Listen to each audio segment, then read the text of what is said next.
So, the crisis on Infinite Earths is over. But they're infinite, so yeah, I know. It was horrible. What do you expect? There's only so much they could do. So basically, it was just a bunch of homages to other things and to itself mostly. Itself meaning the CW DC shows and so on and so forth. So, all seemed lost when they had to escape to Vanishing Point. And then you think, oh, Lex Luthor's up to something when he managed to swap out with Superman, the Brandon Routh Superman, which was actually quite good. That was one of the things, forget about that Lois and Superman series. Give him one, Yeah, but of course, it's staring them right in the face and they can't see it. So that's not going to happen. All the shows have been renewed. I don't ask me. I don't know. But perhaps this will be, they're setting up stuff and product for their HBO Max service, so they'll have these shows streaming on there. And but boy, if things don't pick up, then the bare minimum, they'll try out their new shows, the Superman one and the new Canary show, and then Flash. It was a no-brainer that Flash would get a new one. But then I think the contract with Grant Gustin has to be renegotiated at that point. And if he's tired of this, then that's season 7 will probably be the end for Flash. Unless he wants to do one more, make it an 8th season like Arrow was. I don't know if it'll be as short as that one, but maybe he'll do that, and that'll be that. And that's probably for the best. The Flash is the best of these shows. But eventually you run out of ideas and material, and that started showing up a lot with filler episodes. And so try your best to go out on a high note for a show that, for the most part, was good and most of the time okay. The rest of them, well, a few of them would have their moments, and then, oh boy, do they dwindle into the stupidity. And the stupidity dominated this crossover, and they always dominate the crossovers. I'm not at all impressed with their Lex Luthor, so nothing here told me I need to give Supergirl one more shot. No. It's all very easy to see what that's all about, and I'm not interested. As for the crisis itself, it did do some nods to the original story, and in keeping with the idea that Oliver wanted to prevent the inevitable deaths of Supergirl and the Flash, which is odd that these are, especially Supergirl is sort of an acquaintance. The Flash is a buddy of some degree, but not quite as much as his own supporting cast. But he seemed to he sacrifices himself for these two. At the cost of his loved ones. They survive, of course, but they got to live without him and all that. So, but it's, Stephen Amell wants to leave and he's done. That's that. So this is how he goes out.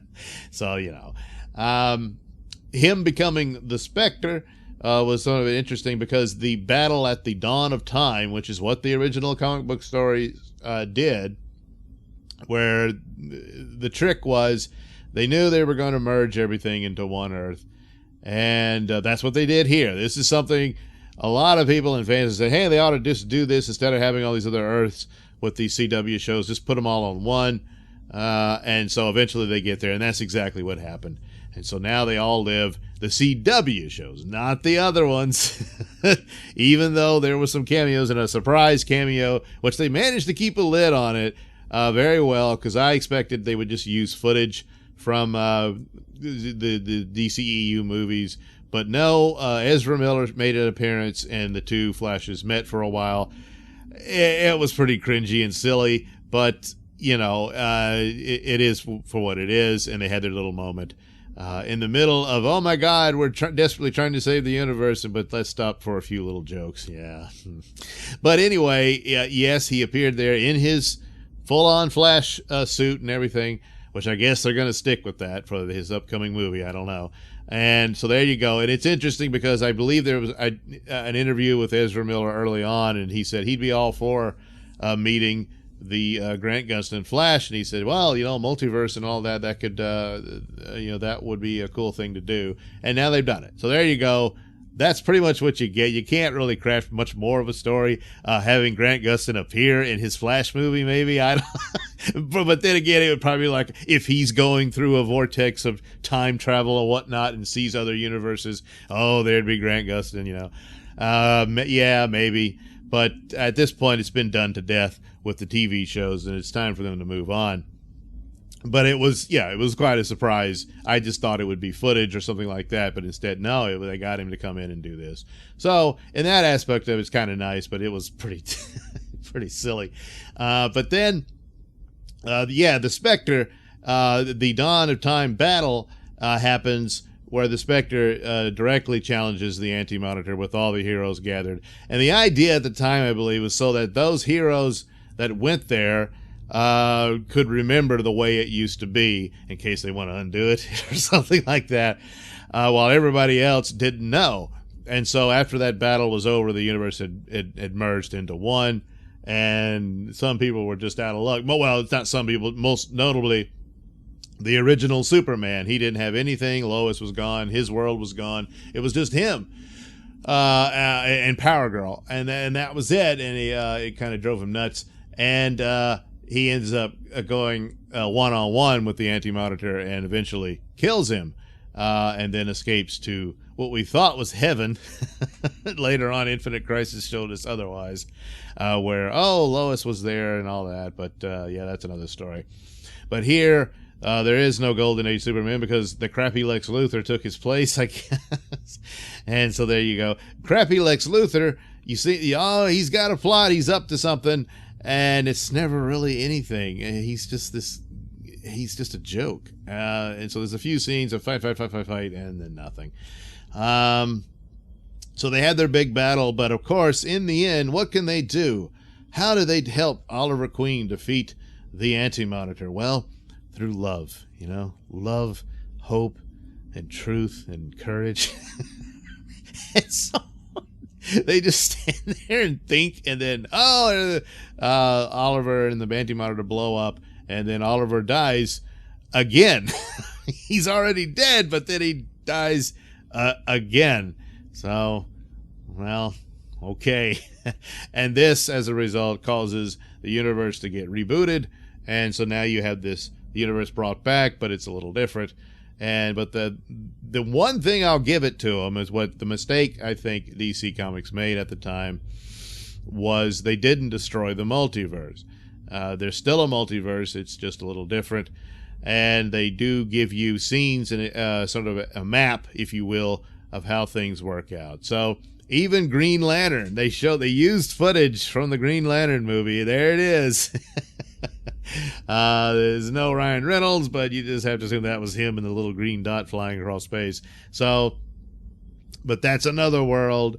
Then, they showed the different Earths, and Brandon Routh's on his Earth as Superman, and so on and so forth. But the interesting thing about it was about the DC universe, which is the most common thing. And so I thought they might reveal that Stargirl was both CW and the DC universe if they merged those worlds, because she's going to appear on CW and she'll be available on DC universe first, and then the streaming service online at CW.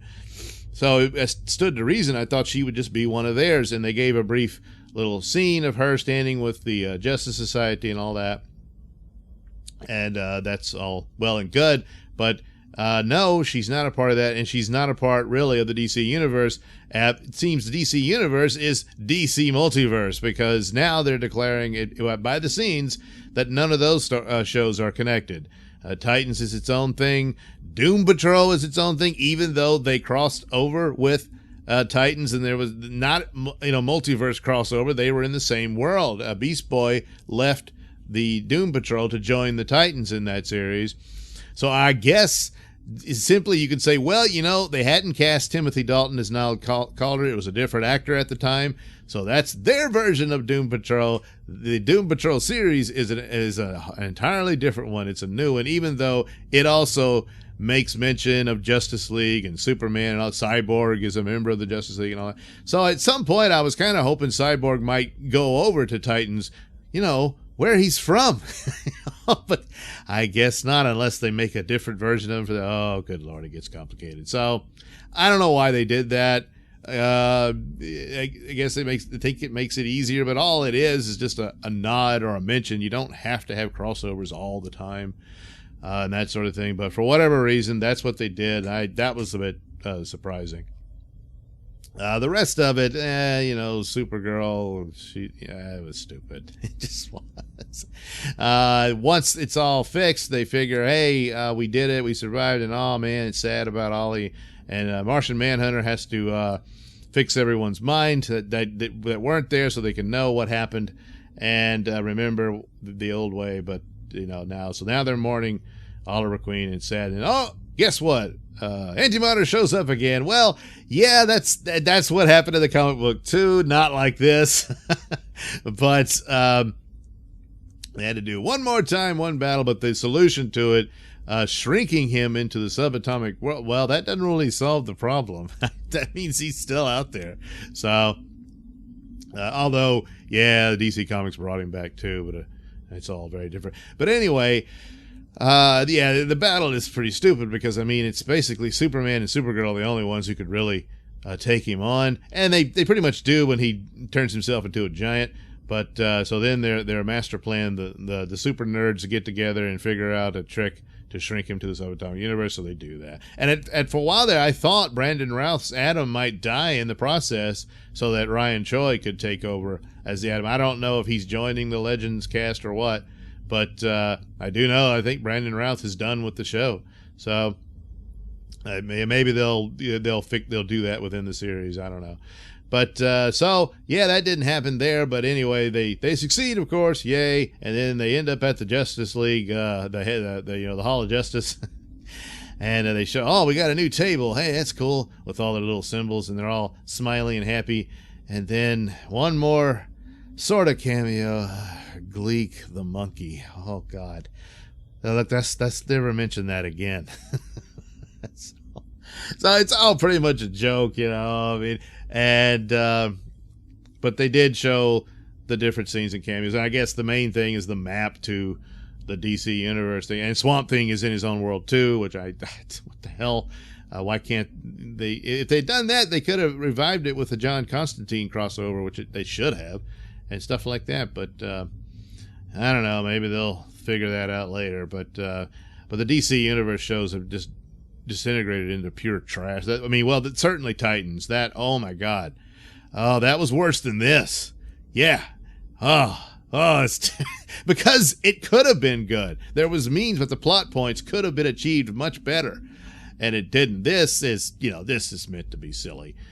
So, yeah, better than Titans Season 2. So there, that's something I could say for it. But finally, they did something that puts, for the most part, their shows together. Most of the CW shows, but not Stargirl. Surprisingly, I thought she would be, but whatever, for whatever reason. I don't know why, but they just did it that way. So, yeah, there you go. Yeah, not much. Marv Wolfman made an appearance. Yeah. He was the writer of the original story and all that. There's always nods to names and stuff. There was nods to George Perez and stuff like that. Now, that's all very nice, but yeah, I just got nothing else. It just it's over. That's done. I'll check in on the Flash, and that's about it. When that's done, and I'll see what the Stargirl show is. But that, even though it's going to be on CW, it kind of doesn't really count for those shows. So, we'll see what they do. The next thing, of course, would be what happens with the Green Lantern show. And I kept thinking, the Diggle character was going to be revealed to be a Green Lantern, but they just didn't do it. So, I don't know. But they're going to work on that Green Lantern TV series for HBO Max, and we'll see how they handle that. But they better change course. This silliness stuff, that's not going to work for a series like that. And they gave him a truckload of cash for that thing. And so, but there's lots of shows, Star Trek Discovery, who had lots of money for production costs and whatnot, and special effects, and but no script. So that's important. Yeah, that's important. You're going to need that. But all of that is wait and see, So there you go. That's that. Old Arrowverse is gone. Now it's, I don't know, CWverse. and we'll see what they do. And I'll check out the Superman show when it comes along. But boy, I think we know what's going to happen, so probably won't last long with that, which is sad, because yeah, you could do a very good Superman show. It's really not that hard. No. Anyway, there you go. Crisis on Infinite Earths. Despite being infinite, it has come to an end. So there you go. It was actually very finite. Yeah, only 5 parts. Thank you for watching and listening. Say, why not like and subscribe, and check out that link description below. That'll take you to my mini stores that have plenty of goodies for you. Yes, like a link to IndiePlanet.com where you can read my Night Night comic book. Oh yes, based on my audio plays. Night Night. Oh yeah, same name, right? And now you can see him in the brilliant colors of his own comic book. Yeah, that's right. So check it out over at Indie Planet today. And you can listen to my podcast on the Mr Nailsin Show on RadioMisfits.com. And you can watch my videos over at BitChute.